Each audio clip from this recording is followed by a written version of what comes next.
Gemara qui dit que celui qui marche rapidement, qui est posséa psiagasa, alors il va perdre 1/500e de la vue. Et comment il va faire pour la retrouver? Quand il va faire Kiddush et Havdalah. Voilà les mots de la Gemara. On va essayer d'expliquer qu'est-ce que la Gemara veut nous enseigner par là. C'est-à-dire quoi perdre 1/500e de la vue? C'est-à-dire quoi marcher et faire des grands pas, psiagasa? Et pourquoi le Kiddush et la Havdalah aident à retrouver la vue? En fait, en réalité, il faut savoir que une des bases du bitachon, c'est certes, il faut faire une ishtadlut, mais il faut savoir que tout vient d'Hachem. Tout ce qui se passe dans le monde vient d'Hachem.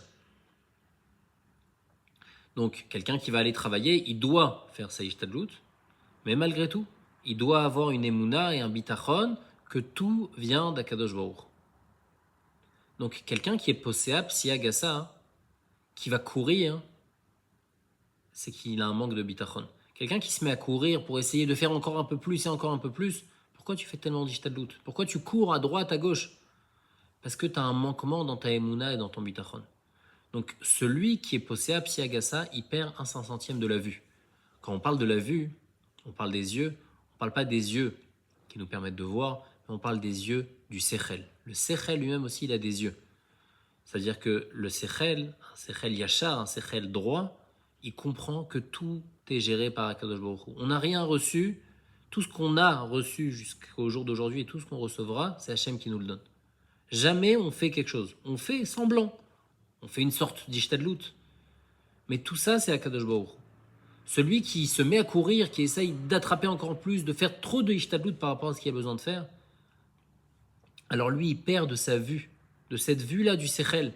Ses yeux, ils perdent un peu de leur clarté, de leur clairvoyance et du bitachon et de la émouna qu'il a. Alors comment on peut retrouver ça? En se focalisant sur le kiddush et la havdalah. Si quelqu'un, quand le Shabbat il arrive, en faisant kiddush ou à la fin du Shabbat en faisant la havdalah, il comprend et il est en train de témoigner que c'est Hachem qui a créé le monde et que c'est Hachem qui gère tout et c'est Hachem qui fait tout. Et lui-même il s'arrête de travailler un jour parce qu'il comprend que la parnassa, elle vient et elle est envoyée par Hachem. Lui, tout ce qu'il fait la semaine, c'est juste une obligation qu'il a de devoir travailler pour avoir une parnassa. Mais quand il s'arrête le Shabbat, là, il retrouve sa clairvoyance, il retrouve sa émouna. Donc comme ça, on explique le Mahamar de la Gemara. Quelqu'un qui court, ça veut dire qu'il a un problème de émouna. Il perd de sa vue. Il perd 1/500e de la vue, ça veut dire de sa clairvoyance, de son bitachon. Quelqu'un qui court et qui fait trop d'ishtadlut, il va perdre de son bitachon. Comment le retrouver? En se concentrant sur le Shabbat, en se concentrant et en comprenant que tout vient d'Akadosh Baruch Hu, et que c'est toute la bracha, en fin de compte, vient d'Akadosh Baruch Hu, vient du Shabbat. Et donc celui qui fait ça et qui comprend ça, alors il va pouvoir retrouver sa émouna et son bitachon perdu, et la semaine d'après, peut-être qu'il courra moins.